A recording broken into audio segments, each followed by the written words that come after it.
ner malaken yam kanasin kontin barash me ba jeling lera balinga jen gwasa me ban racha ka kwi ngwene ti shop ka kudang wan ti cha yen antama pengen kontin shala do trey tijen ka ten sha kum sa Sudan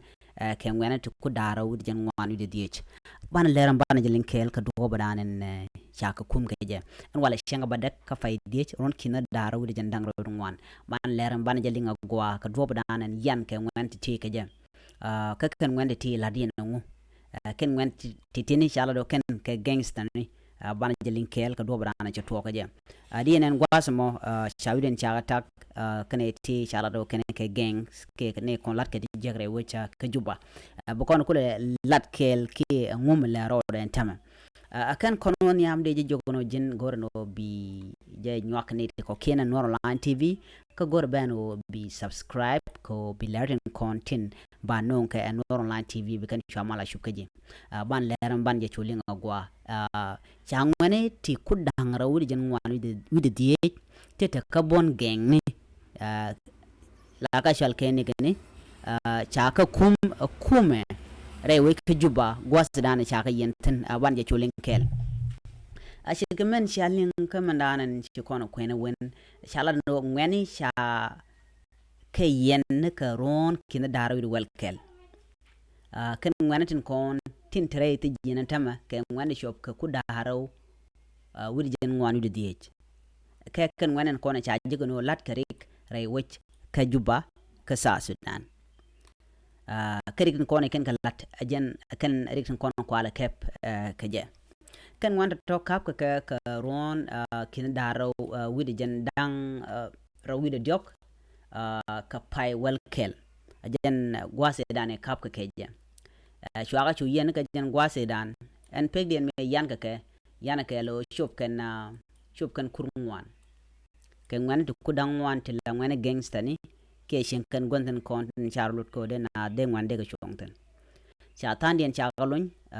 jen mi shi don ngande ku daro jen ngwanu de ke jam kan ngwanen konten chalon ke ngwanen kon ya jiga no tele ka tet kari kon lat kare wiki juba ko kan tanin kan ngwan ti chala do radian gwadan cha ga yenten ke gwadan wa captain shi na cikin ganak chicken torbel chicken gamach chicken motorcycle chicken ko kwal ke mai kanat re domni ne re juba chwa chu kep anyo kan en man diena cha anyo goni je wa ko cha weekend cha ga tak ken ke gangster ni ke ken lat ke tijak no duno kan de content cha kula bare je mo sheng na men gwe ka je kore wecha ka juba kere kum ka so Sudan tikara mi cha wi de tak chicken na gor chicken nok no kan de konen cha wi de tak la ka gwe ke gwano ken de lat ke tijak chane de konen cha wi de tak ke gwe ke de la gangster ni cha ka blon gwate cha jego ken tele karik che tag wich la nyodo mo en go jin bon ke jiram kel ne ko la sure ke ka bonen ko la tijak dundo te ne te treasure ken o ne de te lat ke tichuren lot ke ko shawiden cha ga tak chol ken ke rasta ke rastat na me ajen dan de ling cha ne ti cha ga jego wa radian te ne ti da man ken ken ke mes ni ken te ne ti kwak ti dilung ken ka kwal kene te mai kanat ka wer yat kanat ka ngamni shane de to sha chu kum chala do rei tijen kaman cha ka yentin raja payam ka juba county ka cha yen kari kan ne kan kalat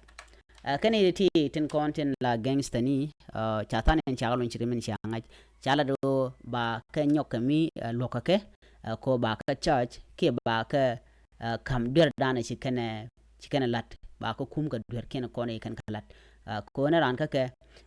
ladatin dial konte chelat ketin jeg dial ko ne lat jan do dan ne yan ka ne de ti ka jan do dan cha lu ka ke re ti jene nono ne me ajele dan dial ling ka queen kontin la gangster ni ke ne konte ka bon gang ni re wi ke juba tilana de mike ka wer na ka wer ka gop kan yo na mike torbeli na kana re torbeli jan la dan dial queen ka do dan chalat ke je kume mentre which ka juba ka South Sudan biata kamal bye bye